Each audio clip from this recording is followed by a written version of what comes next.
ആ ചിരിക്കൊരു ആത്മാർത്ഥത ഇല്ലല്ലോ. ഉണ്ണിക്കൊപ്പം കരുണ വീട്ടിലേക്ക് പോയിരിക്കുക. ഇനിയിപ്പോ അവിടെ എന്തൊക്കെയാണാവോ നടക്കുക? അത് വിട്ടുകള മഹി. അവൾ അത്രയ്ക്ക് ഷോ കാണിക്കാൻ വേണ്ടിയിട്ട് അവിടെ ഒന്നും നടന്നിട്ടൊന്നുമില്ല. താൻ അവളുടെ സ്വന്തം ചേച്ചിയാ. ചേച്ചി അനിയത്തിക്ക് ഒരു ഗിഫ്റ്റ് കൊടുത്തു. അവളുടെ സ്വഭാവം അറിയാവുന്നതുകൊണ്ട് ചെറിയൊരു കള്ളം നമ്മൾ പറഞ്ഞു.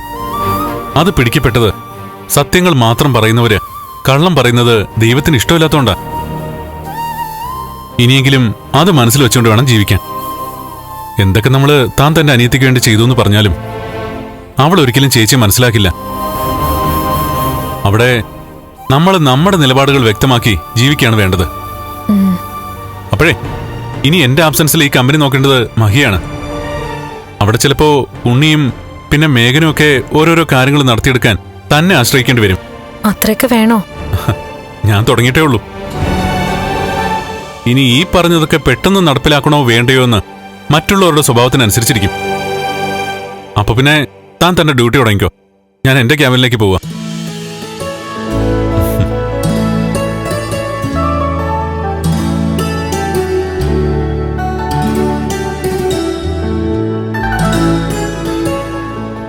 കണ്ണേട്ടൻ പറയുന്നത് സത്യമല്ലേ? അവൾക്ക് എന്ത് നല്ല ജീവിതമാണ് കിട്ടിയത്. എന്നിട്ടും എന്താ അവളിങ്ങനെ?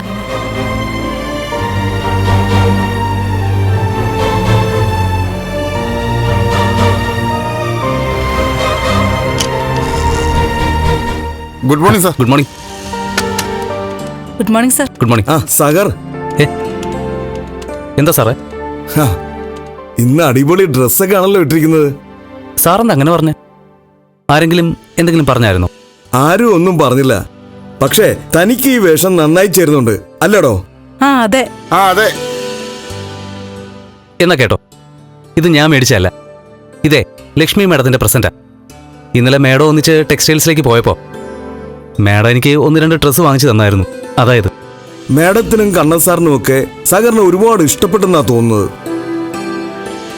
അതെ അതെ, കണ്ണൻ സാർ അത്ര പെട്ടെന്നൊന്നും ആരെ അടുപ്പിക്കുന്ന കൂട്ടത്തിലല്ല. ഇതിപ്പോ കണ്ണൻ സാർ മാത്രമല്ലല്ലോ, ലക്ഷ്മി മേഡവും എന്തിനും ഏതിനും സാഗറിനെ ആണല്ലോ വിളിക്കുന്നത്. അല്ല, മേഡം വന്നു. വന്നെന്ന് മാത്രമല്ല, മേഡം ഇന്ന് മേഡത്തിന്റെ ക്യാബിനിലാ. അതെ, മേഡത്തിനും പുതിയൊരു ക്യാബിൻ സെറ്റ് ചെയ്യാൻ കണ്ണൻ സാർ നേരത്തെ എന്നോട് പറഞ്ഞിരുന്നു. അതുപോലെ തന്നെ സാർ ഇല്ലാത്തപ്പോ ഇനി കമ്പനിയുടെ മേൽനോട്ടം മേഡത്തിനാ. അതേതായാലും നല്ല കാര്യമാണ്. ഞാൻ ഏതായാലും ഒന്ന് മേഡത്തെ കണ്ടിട്ട് വരട്ടെ. ഓക്കെ, ഇതൊന്ന് വെച്ചേ. Okay sir. ശരിയെ.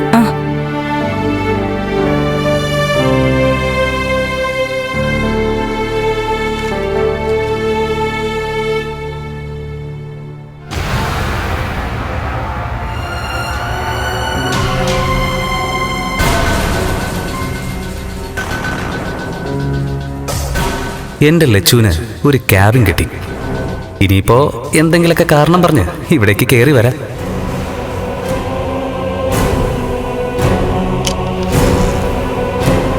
മാഡം. സാഗർ എത്തിയോ?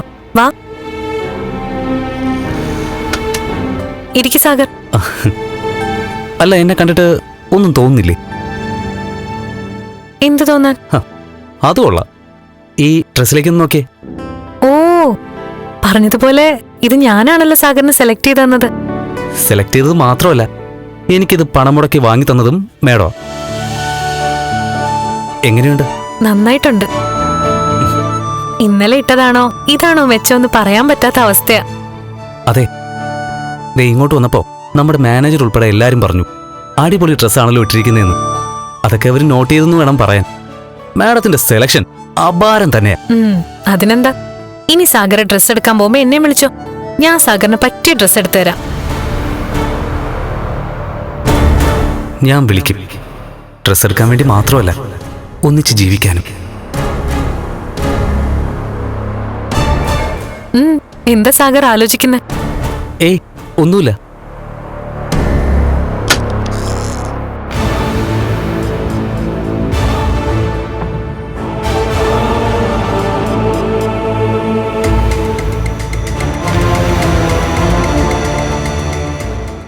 ഫ്ലവേഴ്സ് സ്മാർട്ട് ഷോ ശനി ഞായർ ദിവസങ്ങളിൽ രാത്രി 9:30 ഫ്ലവേഴ്സിൽ.